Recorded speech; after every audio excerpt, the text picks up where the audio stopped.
So these are the requirements for zero cross comparator. So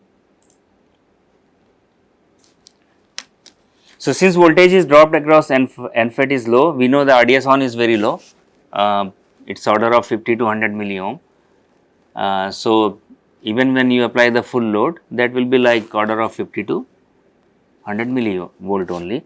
So which means we need a very high gain and low offset comparator. Okay.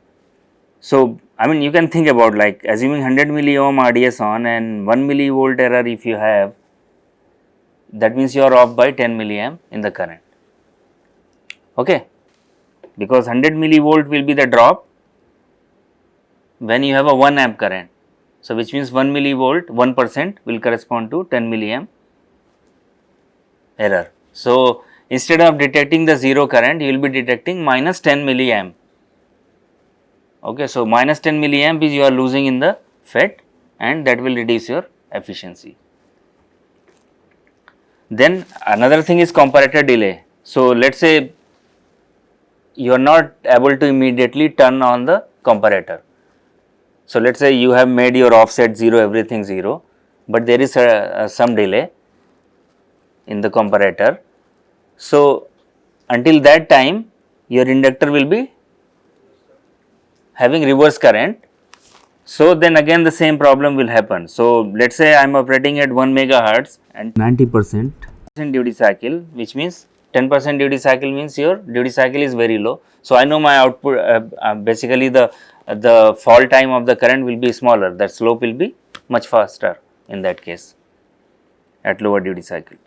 So now without so it's a 10% time you have, so very small time. Okay. So now your output discharge is what, the discharge rate? V out over L. Okay. So L is I am considering 1 micro and V out is 1.2 volt. Okay. So which means 1.2 amp per microsecond, and if you have a delay of let us say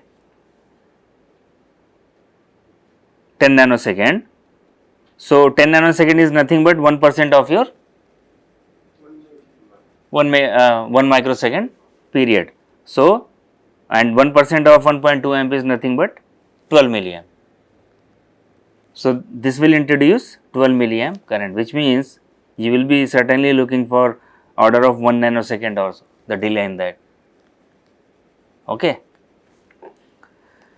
So and if you increase the frequency, you are operating at 10 megahertz. Now you can think about 1 nanosecond will cause a 10% delay. So you would be looking for order of hundreds of picosecond, very fast comparator. Okay. So the one, which means first thing you have to get rid of the offset, you have to make sure your gain of your comparator is very high. Other thing, delay should be minimized. So one thing you try to do actually, let us say after doing everything you still not able to achieve very good accuracy. So you try to compensate. Compensate means instead of detecting 0, so let us say I am seeing a 10 milliamp error. So instead of 0, I will turn it off at 10 milliamp. So it will go to 0 in that case. So that is how you compensate. But you do this at across, make sure that across PVT it is stable. Okay. I mean plus minus 10%, 20% variation will be okay, but it should not have a like a 100% variation. So in that case you may not get benefit. So it has to be a bit accurate. Okay, so there are different topologies you can use. Conventional 2-stage will not be suitable mainly due to large delay. The moment you have more stages means more delay. Okay, so high speed comparator with offset cancellation is usually required to minimize the error. So most of the time we try to use current comparator, okay, or inverter based. So let us see how it works. So this is your current based 0 cross, and this is nothing but so you have a, I mean if you look at this is nothing but a current starved inverter. Okay. So instead of a PMOS switch you have the current, high side current here, bias current, and your input is you can say is received by the. So, this is a common gate. Okay. So, inverter is usually implemented using common source, but this is a common gate because. So, now think about this, if these two currents are same, so depending upon whether bottom current is high or top current is high, it will decide your output state, whether it will be 0 or low. So, now let us say this is 0, the source is 0, so both will be having exactly same conditions, okay, the same current, and the bottom current will also be same because you are mirroring the same current in the bottom. So, if your mirror is perfect, then bottom will also see I bias. So, you will be basically looking at a 0 level. Okay. So, now the moment this, if this is negative, then you are applying more VGS here. So, this will become stronger, it will be pulled low. Now, if it going above 0 positive, so you are reducing the VGS, making it weaker. So, this current will reduce and this current is constant, so it will go high and it will detect the 0 cross. Okay, and these two inverters are used to basically make it rail to rail, because this won't be rail to rail obviously because of this current, and it may be slower also in the edges. So, it will make it fast trip. So, it will give you a perfect 0 or 1 level. Okay, but what is the problem with this? Yeah, so current matching is the main thing you require. So, which means these two currents, bias current should be matched and these two devices should be matched. So, you can do a very good layout, everything, but still there are chances, and we know a small mismatch here, we are looking at around 0 level may introduce large error. So, you can minimize the offset with a good layout, but still there are chances even if you do a very good layout, there are chances of mismatch. So, we have some better techniques, better topologies to do the same thing. So, look at this one, this is nothing but inverter. Okay. So, inverter can be used as comparator. Think about it, these inverters have certain threshold. So, let us say VDD by 2. So, if your input is more than VDD by 2, your output will be 0 if it is less than. So, which means it can be used as a comparator, but around that threshold only or trip point only, you cannot use any other input. Okay. So, what we do actually here, so let us say we take this this phi and phi bar are generated from V gate N, but that is what we are controlling bottom. So, non overlapped clock. So, when this is high, or let us say start with the low, when you are basically PWM is low, what you do? You sample it, so you take V gate N and you basically generate two output, just any switching switch cap circuit. What you do? You need phi and phi bar. So, you take V gate N and generate using a non overlap clock generator, generate phi and phi bar, which are complementary phases. Okay. So, what you do actually during phi bar, you sample this, okay, and so this phi bar you can say it is in synchronous with your V gate N, okay, and this phi is in synchronous with V gate N, okay. So, you take V gate, and but the reason we require a non overlap for any switch cap circuit, you require a non overlap clock, otherwise there will be charge sharing and your output will be completely screwed up.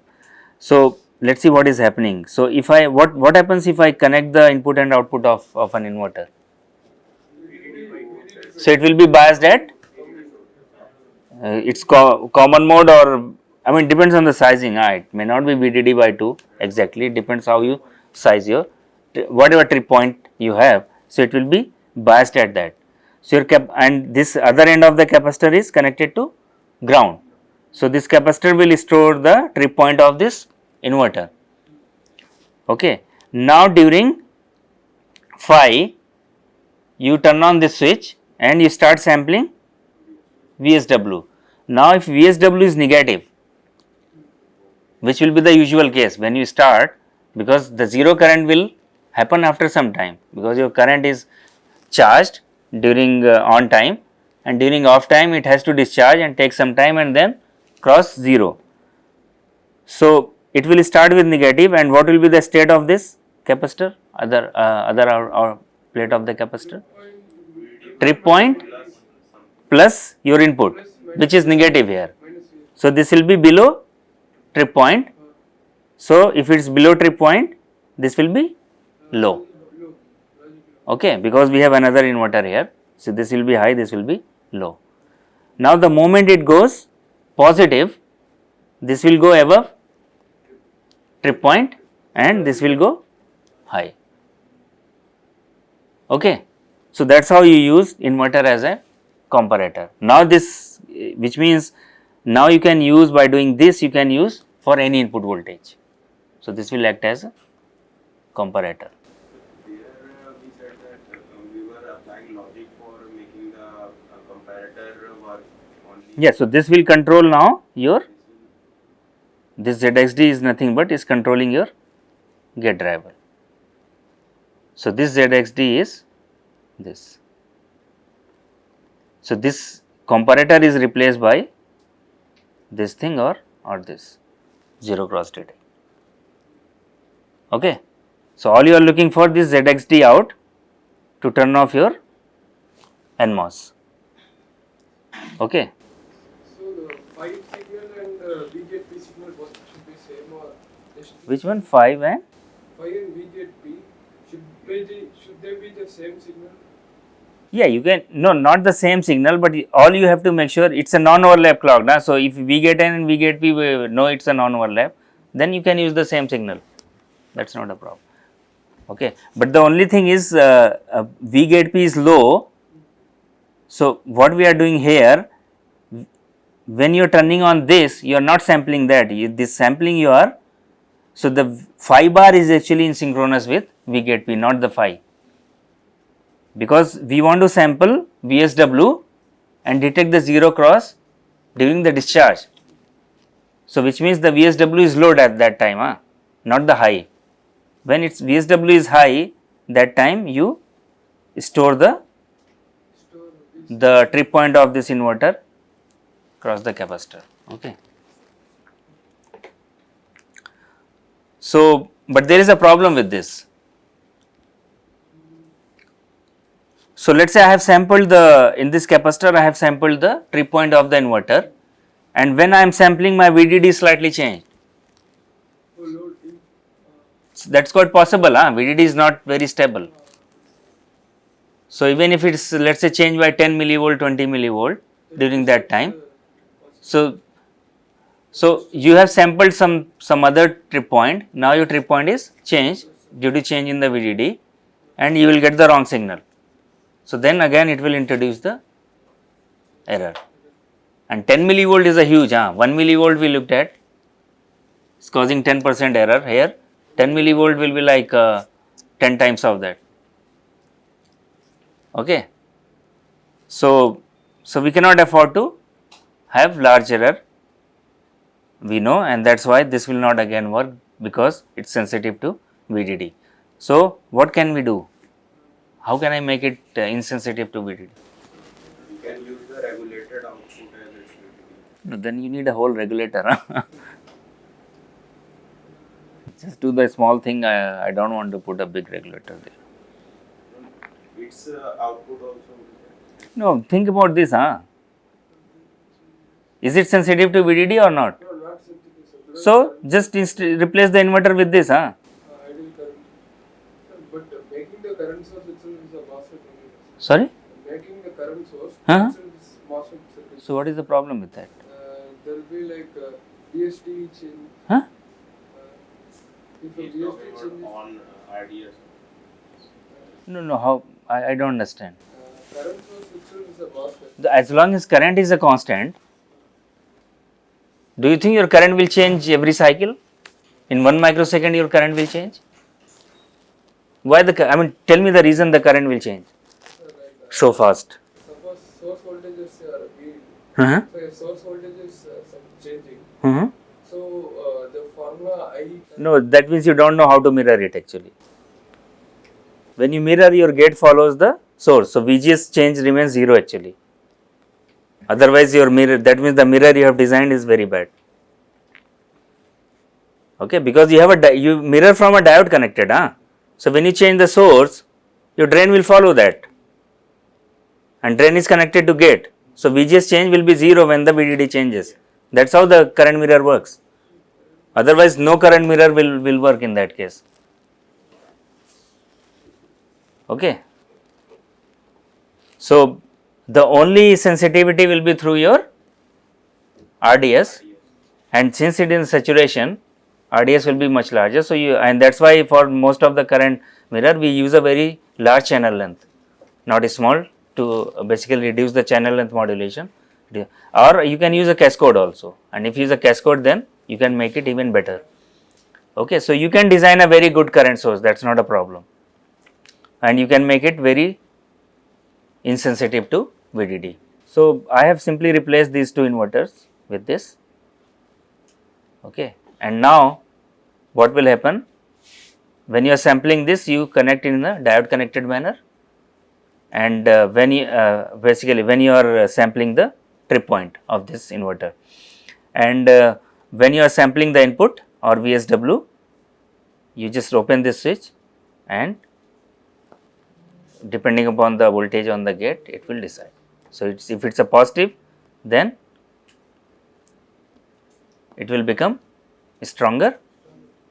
Okay, so it will make it 0.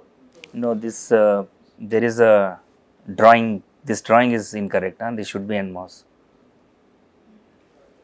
Okay. So anyway, I'll fix this. So you can assume this is NMOS, not a PMOS. And then we need one more inverter, because this is ZX out bar. If you compare with this, we have a 2 inverters here. We have 1, 2, 3 inverters here. Okay, so this is, I don't know if the pen will work. So this is, which one? Gate to source. No, but we are, no, we don't mean to be to have a source follower here. Why do we need a source follower? Input impedance is very, so there is no, I mean you are not driving any load as such here. So why do we need a source follower? And this is NMOS. Okay. So which means if I have one more inverter, then I will get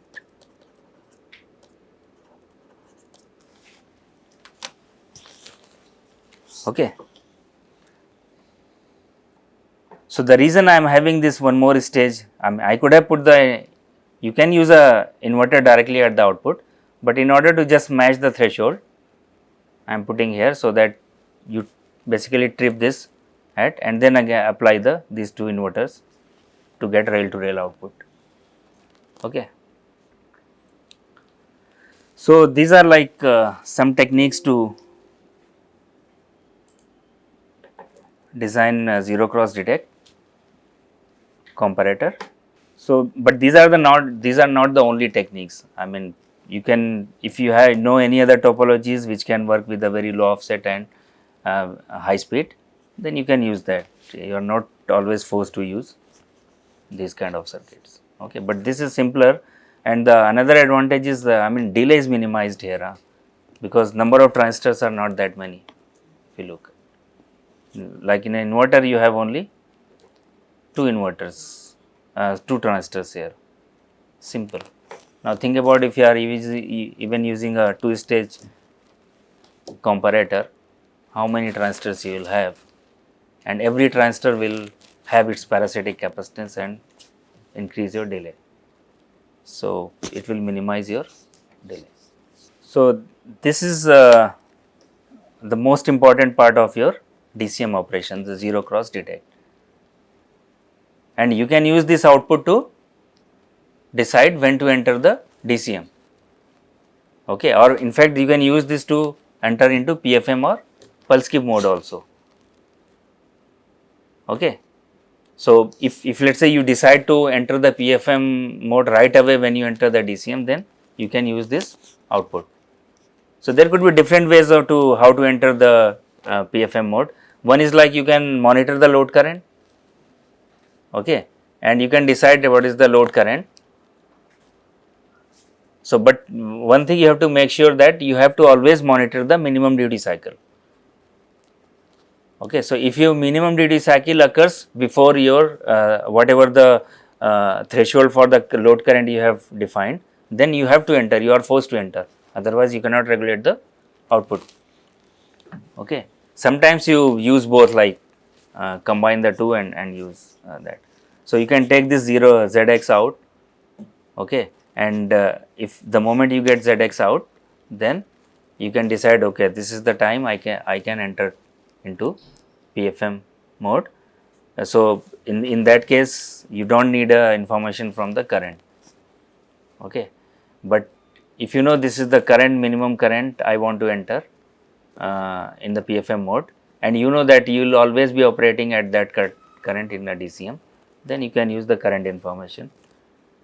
Or then the third thing, you can use the Dmin. The moment you saturate the duty cycle, you just enter the PFM mode. Okay, but this is the basically you have to analyze which is the best in terms of efficiency. Whether you want to wait until you hit the minimum duty cycle, or you want to enter the PFM a bit early.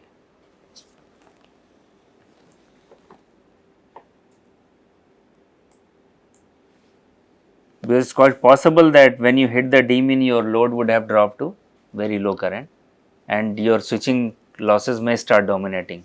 So in that case, you want to enter the PFM mode a bit early and start reducing the switching frequency to improve the efficiency.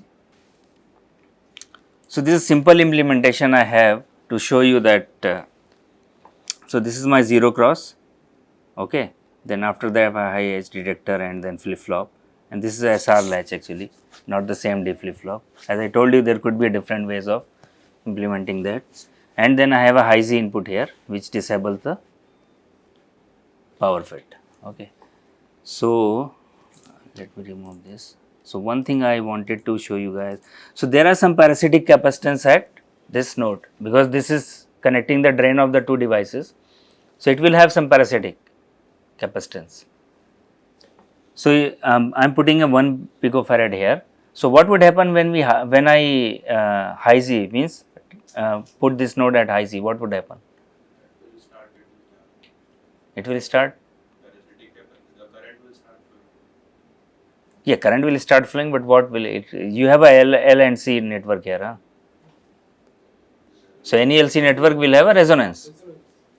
Okay. If you don't have this cap, then it will not resonate. But the moment you connect a capacitor with the inductor, it has to resonate. Okay, and we know that the DCR of this is not that high, so Q will be very high. So it will, you will see a lot of ringing there. Okay, so that may cause some EMI issues. So I'll just show you. So probe. So this is my current, and you can see it's stopping at 0. Huh? So which means my 0 cross comparator is working fine. Now let's look at the output.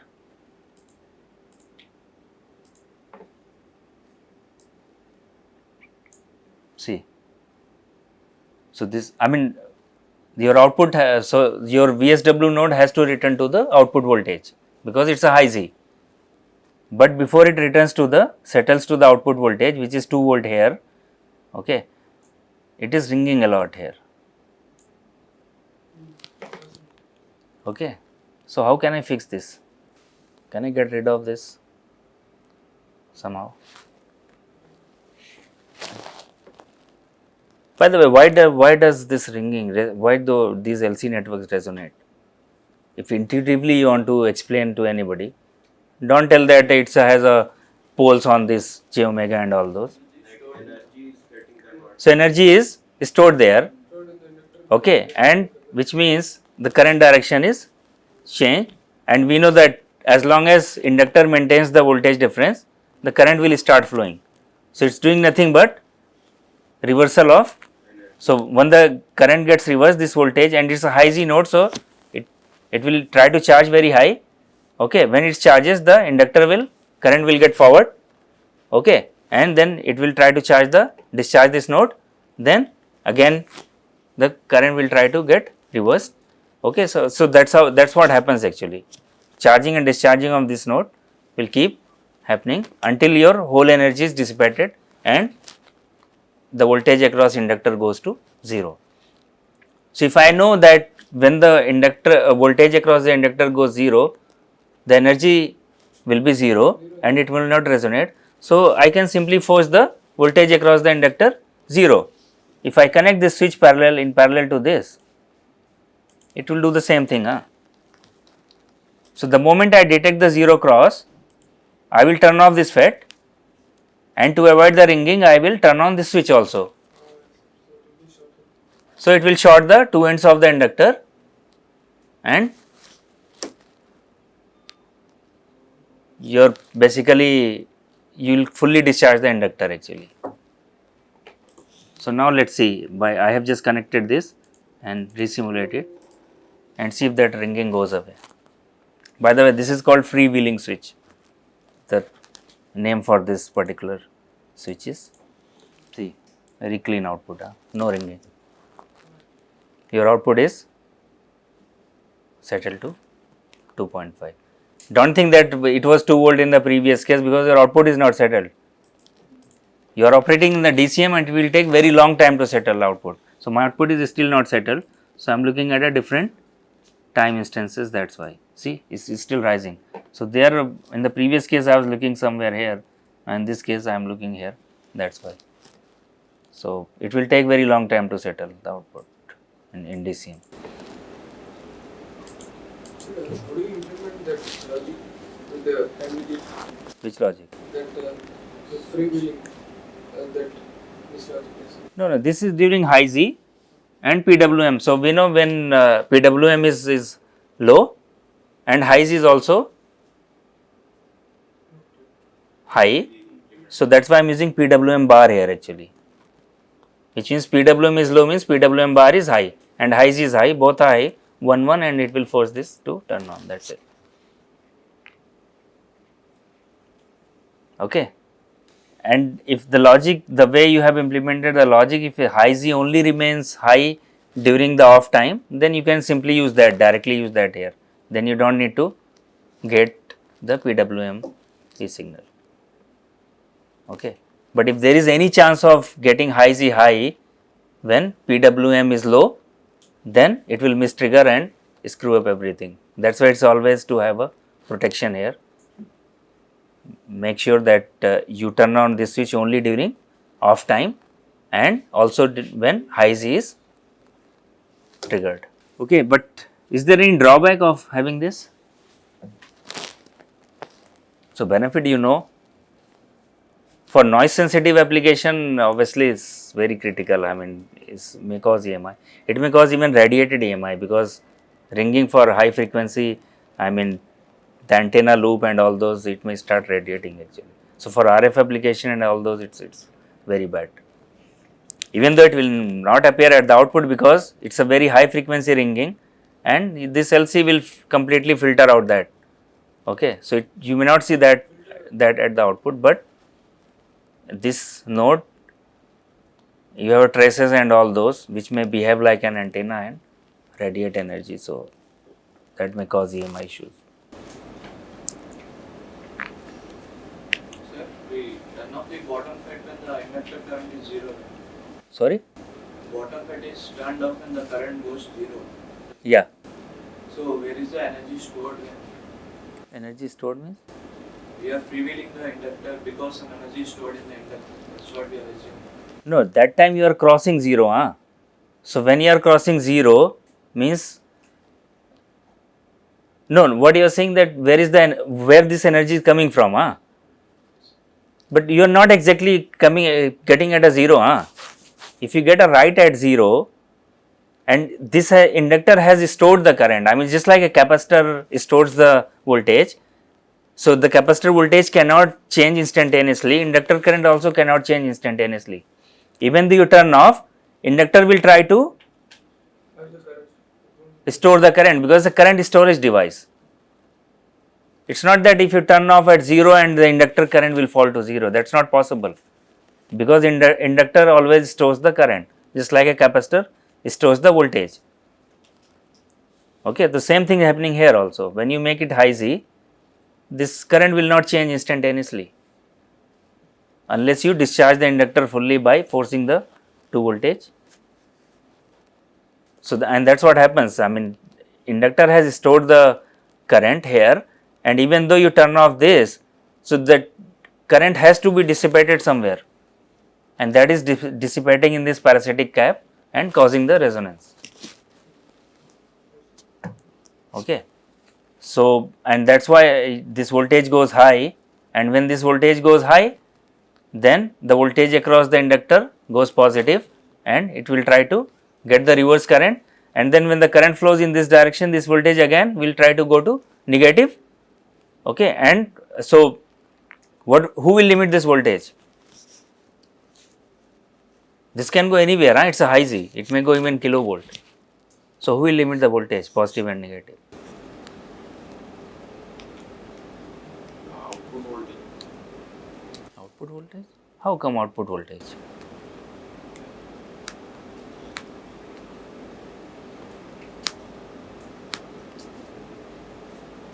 These diodes, body diodes, if this goes below minus 0.7, this diode will conduct, Minus point. and if this goes above VDD plus 0.7, this diode will conduct. So, they will limit the voltage, otherwise it can go anywhere. If this diode are not their body diode, then it will kill your circuit actually. This is a high Z and it may go anywhere actually, 100 volt, kilovolt, you do not know. So, this diode will protect that node itself, they will clamp that to between minus 0.7 to VDD plus 0.7. Okay.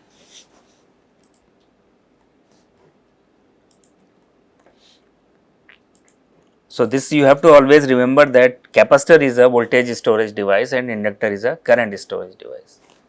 Okay. Even if you release the inductor, it will store, just like a spring, you stretch and release it, it will keep doing this and then before it stops actually, unless you apply any external force, and that is what happening here.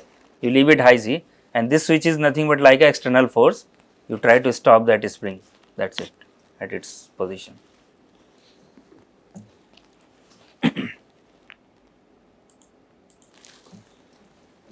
Okay.